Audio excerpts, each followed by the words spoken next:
Hey, Lillian here, and welcome to Storytime with Lillian. I love reading books, and I want to read one of the most famous books ever, Curious George. And if you've never read or heard Curious George, I am so happy that I get to introduce you to him because he is one crazy little monkey. Curious George. Let's get started.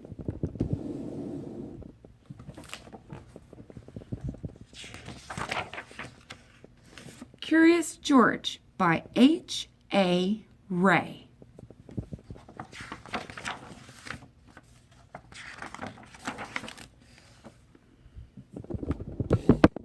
Sorry. This is George. He lived in Africa. He was a good little monkey and always very curious.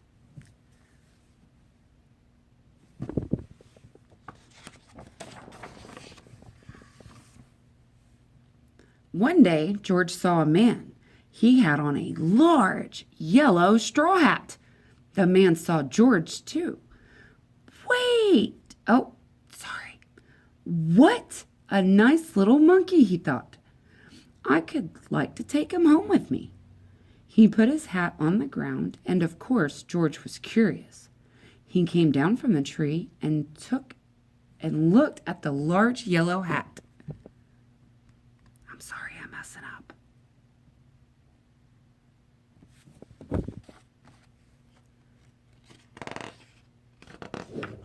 Gosh, these pages are hard to turn too.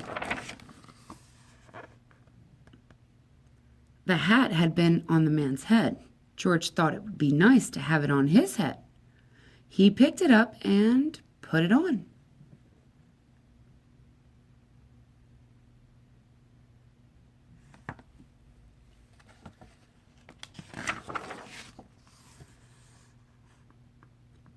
The hat covered George's head. He couldn't see. The man picked him up quickly and popped him into the bag. George was caught.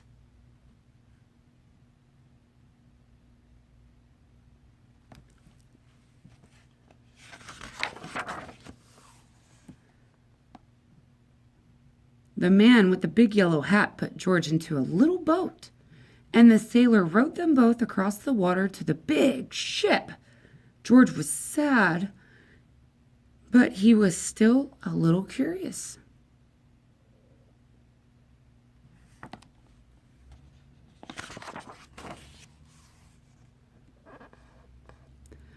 On the big ship, things began to happen.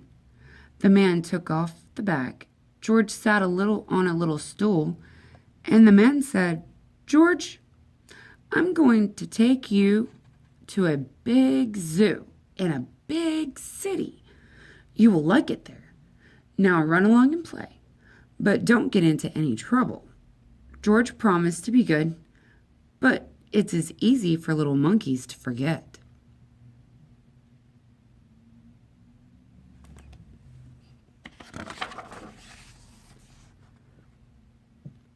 On the deck, he found some seagulls. He wondered how they could fly. He was very curious. Finally, he had to try.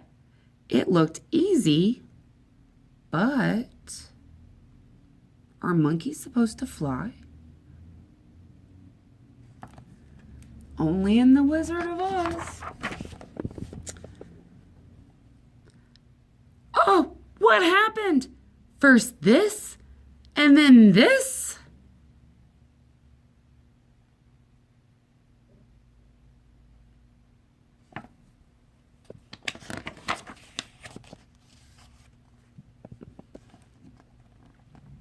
Where is George?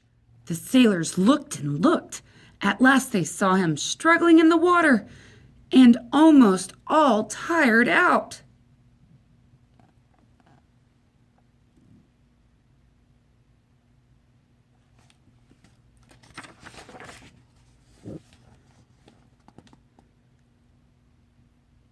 "Man overboard!" the sailors cried, as they threw him a lifeboat. George caught it and held on. At least he was safe on board.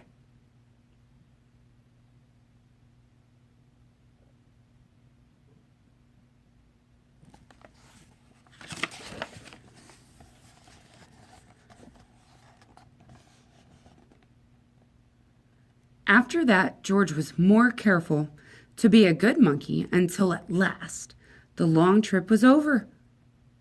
George said goodbye to the kind sailors, and he and the man with the yellow hat walked off the ship onto shore and onto the city to the man's house.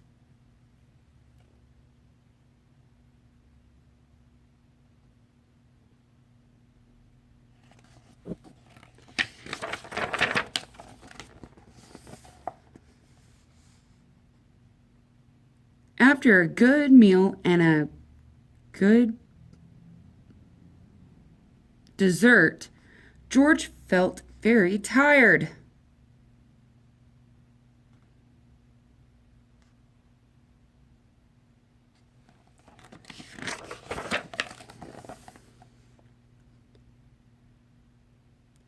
He crawled into bed and fell asleep at once.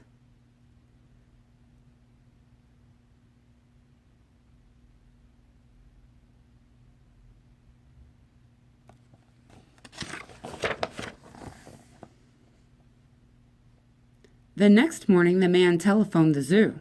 George watched him. He was fascinated. Then the man went away. George was curious. He wanted to telephone too. 1, 2, 3, 4, 5, 6, 7. What fun!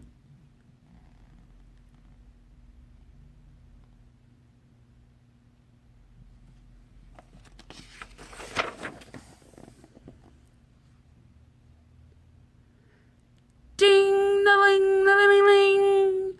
George had telephoned the fire station. The firemen rushed to the telephone. "Hello, hello," they said, but there was no answer. Then they looked for the signal, and the big map showed where the telephone call had come from.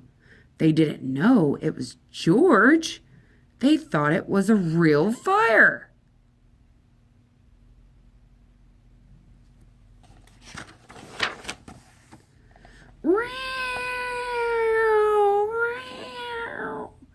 Hurry, hurry, hurry! The firemen jumped on the fire engines and onto the hook and ladders. Ding dong, ding dong! Everyone out of the way! Ree! Ree! Hurry, hurry, hurry!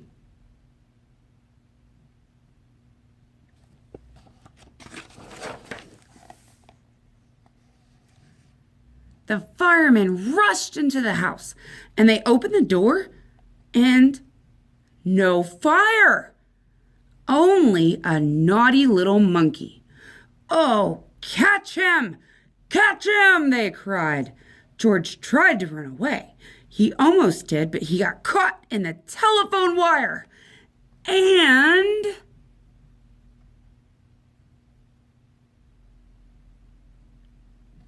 you don't know this, but that's an old telephone.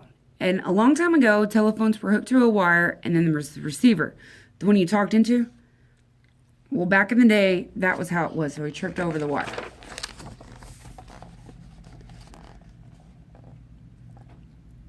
A thin fireman caught one arm, and a chubby fireman caught the other. "You fooled the fire department," they said. "We will have to shut you up where you can't do any more harm." They took him away and shut him in prison. Do you think Curious George didn't? Oh, that's sad. Put a little monkey in prison and he was just curious. But he did call the fire department when there was no fire. So should he get in trouble for that?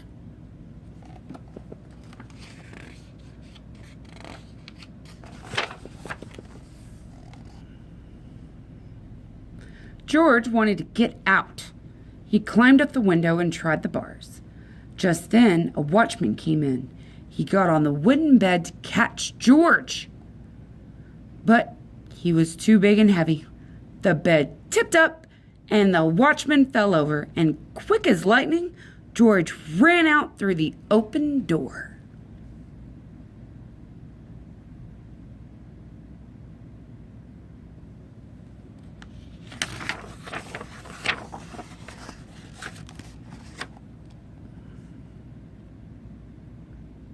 He hurried through the building and out on the top of the roof, and then he was lucky to be a monkey.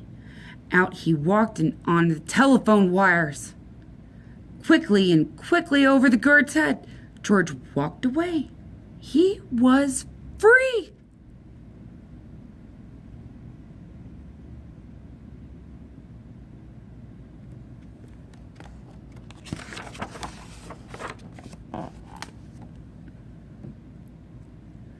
Down in the street outside the prison wall stood a balloon man. A little girl bought a balloon for her brother. George watched. He was curious again. He felt he must have a bright red balloon. As he reached over and tried to help himself, but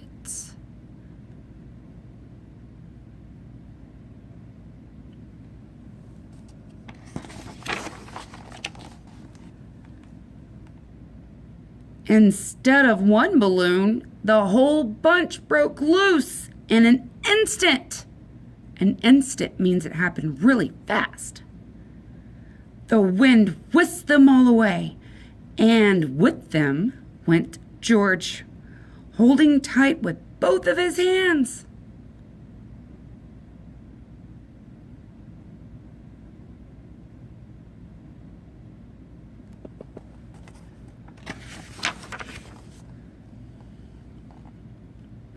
Up, up, up, he sailed higher and higher and higher.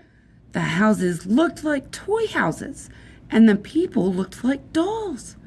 George was frightened. He held on very, very tight.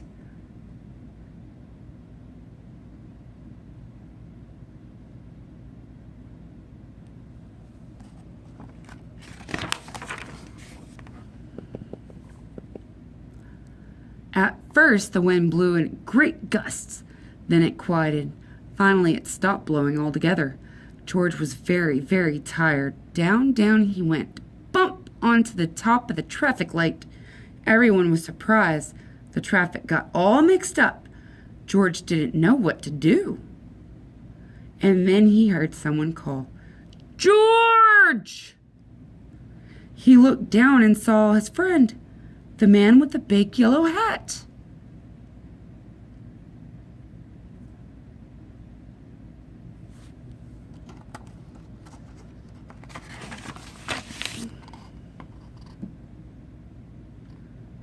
George was very, very happy, and the man was happy too. George slid down the post, and the man with the big yellow hat put him under his arm. Then he paid the balloon man for all the balloons. And then George and the man climbed into the car, and at last away they went.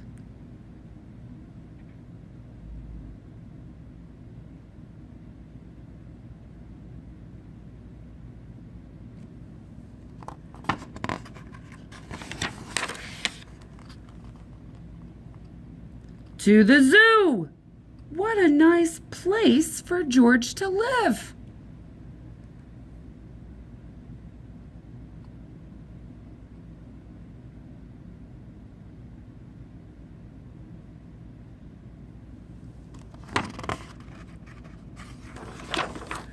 And that's it. And that is Curious George. Now, I'm sure you've at least heard of Curious George. If you haven't, you've been introduced. This is Curious George, and he has many books in his series, okay? Thank you guys so much. Please don't forget to like, share, and subscribe. Until next time, I'm Lillian, and this is Storytime with Lillian. Thank you. Bye.